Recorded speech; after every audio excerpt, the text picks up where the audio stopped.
جو سب سے کامن سوال مجھ سے پیرنٹس جو ہیں وہ میرے میسیجز میں پوچھ رہے ہوتے ہیں وہ یہ ہے کہ اکثر مدرس یہ کہہ رہی ہوتی ہے کہ ان کے بچے جو ہیں وہ ٹک کر نہیں بیٹھتے، اچھلتے رہیں گے، کودتے رہیں گے، بات نہیں سنیں گے.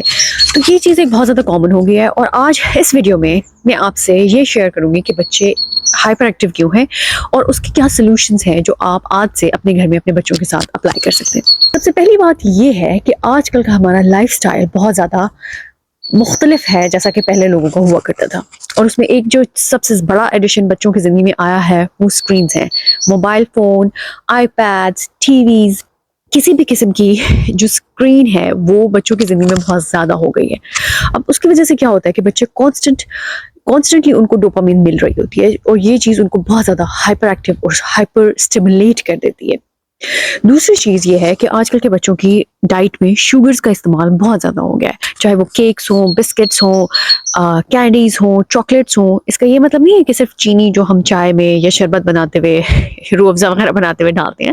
اس سے مراد ہر وہ چینی ہے جو وہ کسی بھی فارم میں لے رہے ہیں جو کہ بہت زیادہ ہے.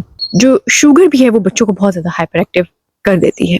تو پھر اب اس کا حل کیا ہے؟ بچوں میں ہائپر ایکٹیویٹی کو کم کرنے کے لیے آپ نے ان دونوں چیزوں کے استعمال کو کم کرنا ہے. اور ایک اور چیز ہے کہ بچوں کا فوکس بڑھانے کے لیے تیسری چیز جو آپ کر سکتے ہیں وہ یہ ہے کہ آپ نے اپنے بچوں کو ایسی ایکٹیویٹیز میں انوالو کرنا ہے جس میں ان کا فوکس زیادہ ہو.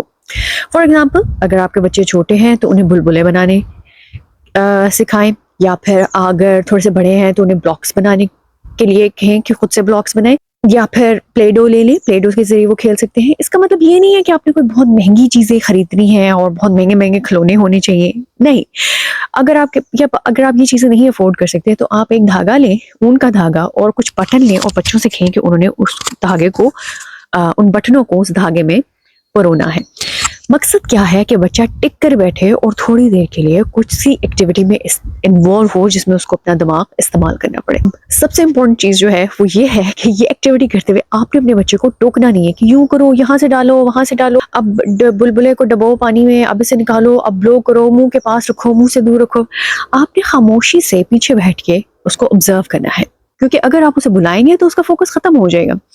اس لیے آپ نے پیچھے بیٹھنا ہے آرام سے، اور جب وہ ایکٹیویٹی کر لے یا وہ اس سے بور ہونے لگے تو تھوڑی دیر صبر کے بعد آپ نے اسے بتانا ہے کہ وہ کیسے اس ایکٹیویٹی کو امپروو کر سکتا ہے. اگر آپ بچے کے ساتھ ایکٹیویٹی کرتے ہوئے آپ کا دل چاہے کہ آپ بار بار اسے ٹوکیں تو یہ میری بات ذہن میں لائیے گا کہ آپ کا مقصد بلبلے بنانا نہیں ہے اپنے بچے سے، آپ کا مقصد اپنے بچے کا فوکس انکریز کرنا ہے. آئی ہوپ کہ یہ بات جب آپ سوچیں گے تو آپ کو اس وقت خاموش رہنے میں تھوڑی سی ہیلپ ملے گی. So yes, this was about today's video. So please let me know how do you find it. Thank you very much. اللہ حافظ.